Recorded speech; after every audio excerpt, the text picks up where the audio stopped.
Hi everyone, welcome to Chapter 12, Global Health Payers and Players. So since we've already spoken about healthcare systems, healthcare insurance, and access to healthcare in previous chapters, I really just wanted to touch on a couple of key points in Chapter 12 and revisit universal healthcare as well as the U.S. healthcare system. So as we know, universal healthcare is a government-sponsored healthcare system that is usually paid for through general taxes or through a government-run social insurance system. This is a single-payer system. Payments for health care, health services are paid by one entity, and that is the government. On the other hand, we have the United States, which is a multi-payer system. We are one of the few developed countries without universal health care. We have a mix of both private and public health care as well as healthcare providers. One of the things I want you to think about, since we've had discussions in the past, in previous weeks, about healthcare being a basic human right, we need to think about if the U.S. were to develop a universal healthcare system, would we be willing to, sorry about that, accidentally touched my screen, would we be willing to pay for that in the form of additional taxes? Something kind of on the other side of the coin to give us pause here. Also, in a universal healthcare, I know we've got class members that have experienced universal healthcare. Are we willing as individuals to wait for specialists? Are we willing to wait sometimes for even basic care? That's something to think about. And again, there's so many sides to just this one issue. That's what makes this class so fascinating to me. So going into global health programs, the first aspect we have is research and education. These activities seek to understand global health concerns, identify effective solutions, and then disseminate the critical information and provide it to the target audience. So really in a health aspect, what we're really doing, this kind of comes down to the epidemiology of global health, where we are doing the research on these diseases, coming up with solutions, and relaying that information and education to those who need it. Clinical services is just like it sounds. This is care provided by healthcare providers, whether it's doctors, nurses, clinics, hospitals, health centers. It really is direct patient care. The next one, relief aid, is something that we hear about quite frequently in the wake of a natural disaster. The U.S. has been really good about providing emergency relief aid to countries that may have suffered an earthquake or a tsunami. This is really just meeting the immediate needs of people who might otherwise not have access to clean water, to food, to shelter, to clothing, to medication, to medical services. That's what relief aid is. Really just supplying those very basic human needs in the wake of an emergency. Community development programs are those that work with local communities to improve living conditions. Sometimes this can be done in the form of low interest loans.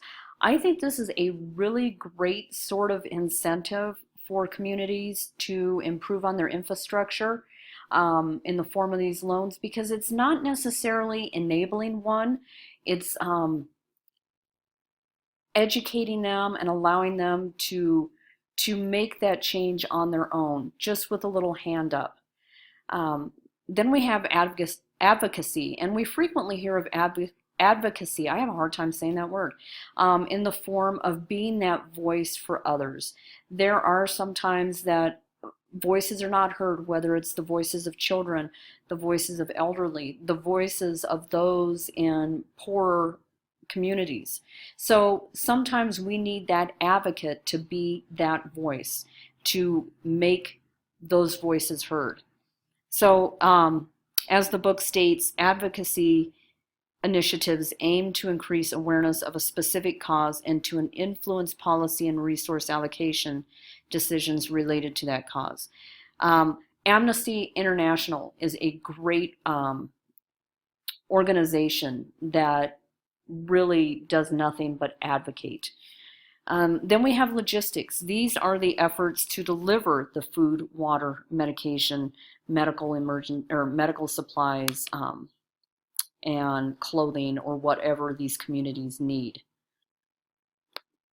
So moving on to the United Nations agencies, there are, on page 209, there are a list of agencies, but some of the ones that we may be more familiar with, obviously the WHO, and that's not the musical group, kind of going back and giving away my age here, but the World Health Organization is really the primary agency that is in charge of global health. So very important to this class.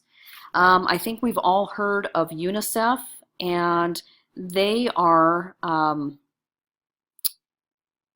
sorry, lost my place there. This is the United Nations Children's Fund. This is really the agency that advocates and helps out children globally. Then we have the World Food Program.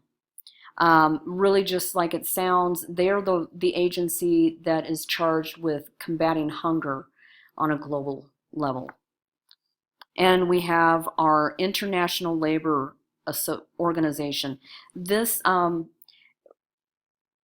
labor is kind of an overlooked aspect of global health, I think. I don't know that we really talk about it enough, but when you think of, companies that employ agencies overseas, maybe we're manufacturing things overseas. So the ILO is that agency that seeks to make sure fair labor practices are in place, that we're not employing slave labor, really protecting the rights of the employees, the rights of the individuals.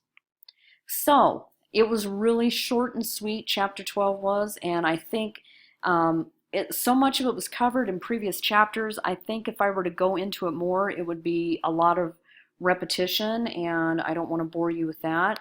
So what I want to say in closing is that I hope you've been able to take something from this class. I hope that maybe you're a little more aware of the issues that expand further than our own backyard. And that maybe you have an interest in making our world a better place for not only us, but for our children and grandchildren as well. And especially in light of recent events, my hope for you is that you all have peace, love, joy, and health. And I thank you so much for allowing me to be a part of your educational journey. It has been a pleasure to teach all of you this semester, and I wish you nothing but the best in the future. Thank you guys. Have a great summer, and hopefully I will see some of you in the fall.